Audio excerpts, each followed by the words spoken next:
What's up guys? Welcome to AnimeKouhai. If you'd like to help me out, please hit the like button and subscribe to my channel.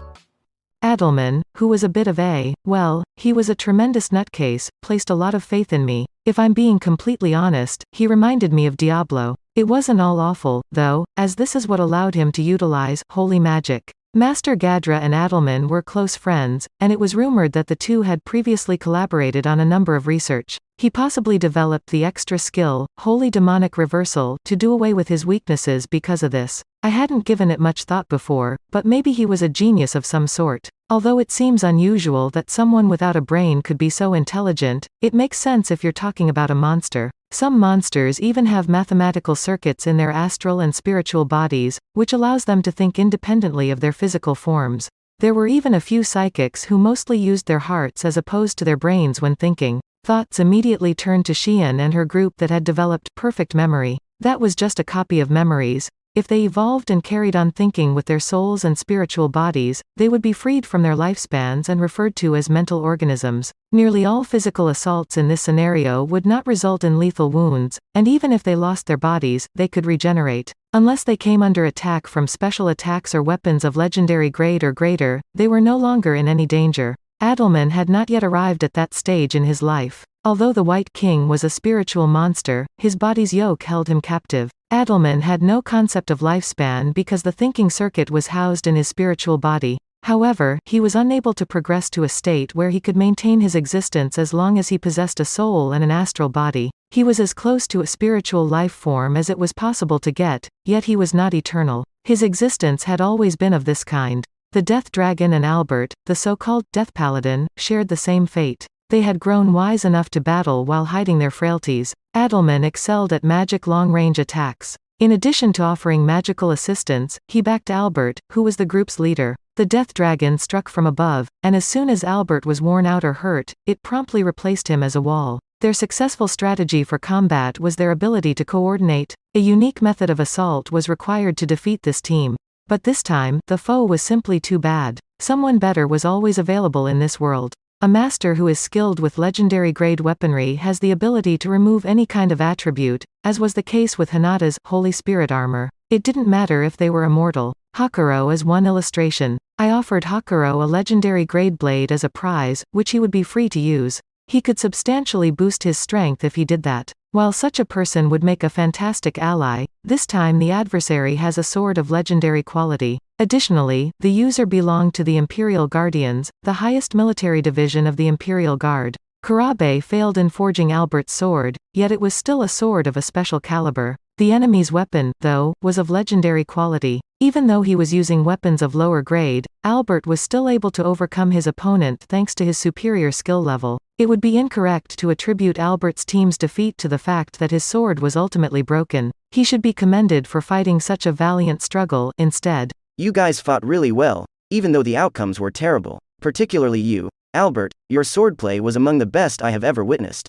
I feel incredibly honored. Adalmann, you as well. You quickly learned every magic trick I taught you, much to my surprise. After seeing your passion, I feel like I have much to learn. Although it would be a pain in the ass, I had no intention of following his lead. I didn't want to conduct research unless it was on a topic I was interested in. However, Wisdom King Raphael-san filled my position with distinction, and the findings of Adalmann's research would be valuable in the future. How is that possible? With regard to Rimuru-sama's wisdom, I am by no means even close to its completeness. Right, Wisdom King Raphael-san's, not mine. I was going to say nothing, though. Stop being so modest. I'll give you more strength, Adalmann. I'm hoping this setback may serve as a launching pad for even more development for you. I will do all in my power to make it up to you. I am so appreciative of your kind words to a dejected person like me. I, Adalmann, would give my rotting body and fractured bones to die for you.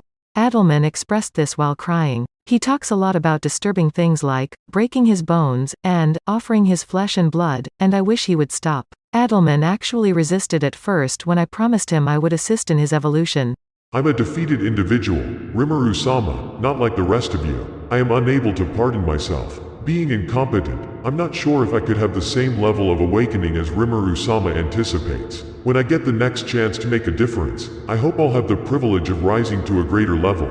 That was Adalmann's justification. I was able to persuade him and calm him down in order to convince him. To be completely honest, I didn't even have high hopes for him to begin with. I had believed that Adelman and his group would be vanquished even when Shinji and his group launched an attack from the 60th floor down. However, when I look at them now, I am astonished by how much they have developed. They simply didn't match up well with Krishna and the others this time. I gave Adelman the souls in the expectation that he would work hard yet moderately. The labyrinth would now serve as the final line of defense, which was a significant deviation from the original idea. I asked Adelman to evolve as well because it was crucial to fortify our defenses. The labyrinth housed all of our key research facilities and, if necessary, could also be used to isolate the capital. When I first invited Ramirez, I had no idea how convenient it would eventually be. It seems as though the labyrinth we had considered to be our playground had transformed into a powerful fortress before we even noticed it. Ramirez and Veldora are to be credited for everything. I remembered to thank Adelman as I yelled out to him.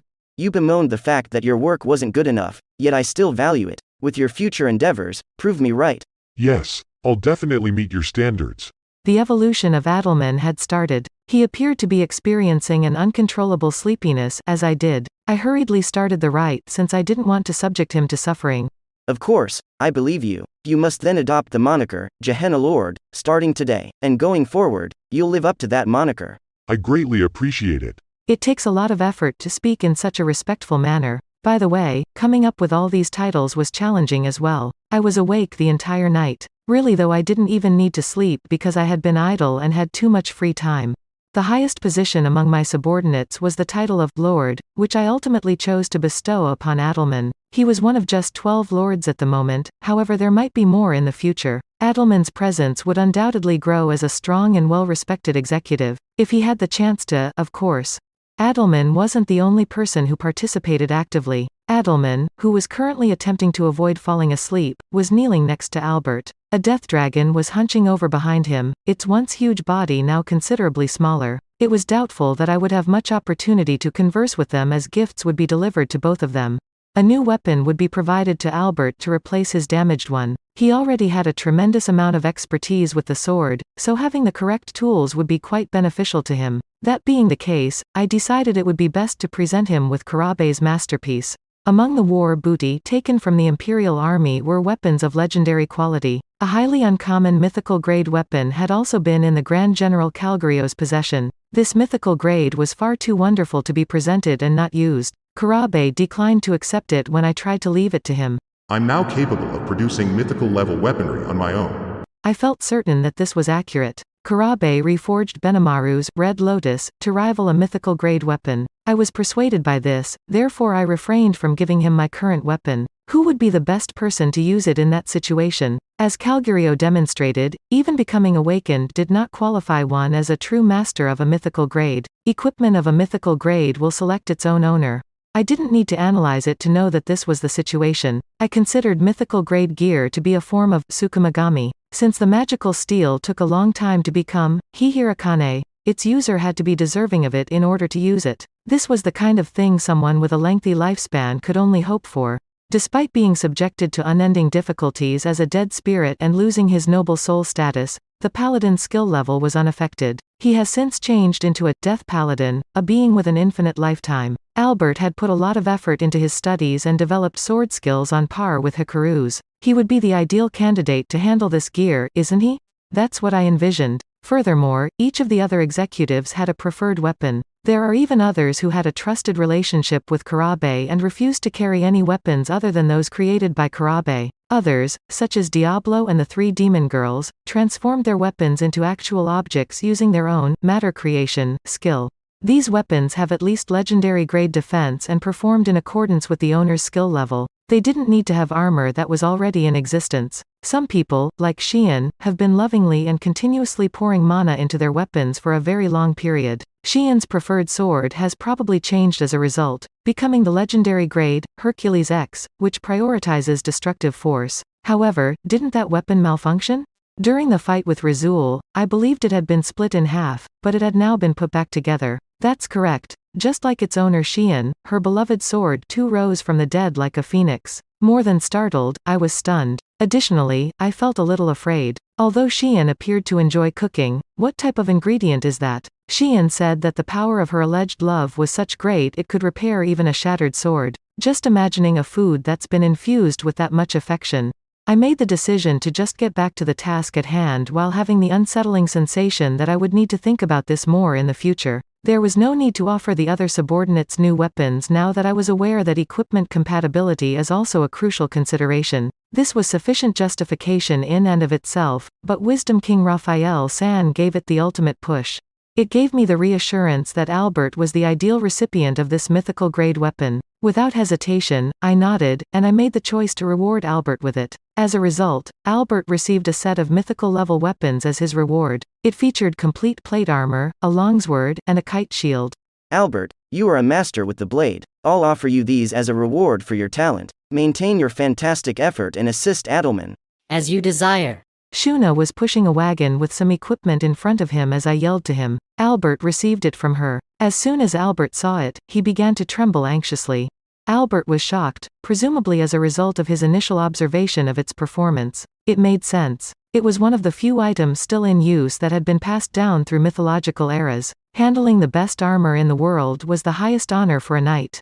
Will you be able to utilize it? I won't allow you to refuse. Albert grew agitated as a result of my gaze. Of course. I'll definitely meet Rimuru-sama's expectations. Albert gave a cheery response. I was relieved to discover that he appeared to be really enthusiastic. When Albert touched it, the magical apparatus immediately wrapped itself around his body. He appeared to have gained recognition as the armor's master.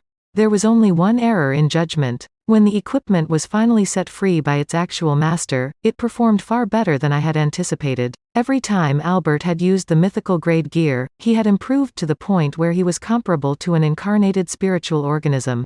The true power, concealed in equipment of mythical grade, was the capacity to momentarily change a physical person into a spiritual life form. A godlike existence without a lifespan was what was meant by a spiritual life form. In a sense, both Veldora and I fit that description. It was intangible, but it had a strong resemblance to immortality. The nature of immortality is extremely inexorable, and it is certain. There didn't seem to be any way that someone like that could die, except from extreme circumstances like the loss of magicules or the destruction of the heart core.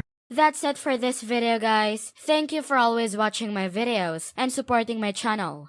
Shout out to the new members of AnimeKouhai supporters: Fuzly Topadar, Paiter Midlowski, Aro Dare, Matandahan, Vastolord, Nobody0034, Chris Jr., Faiz Mansur, Martin Ramos, Mika Espinosa. Thank you so much for helping out. I'll see you guys in the next video.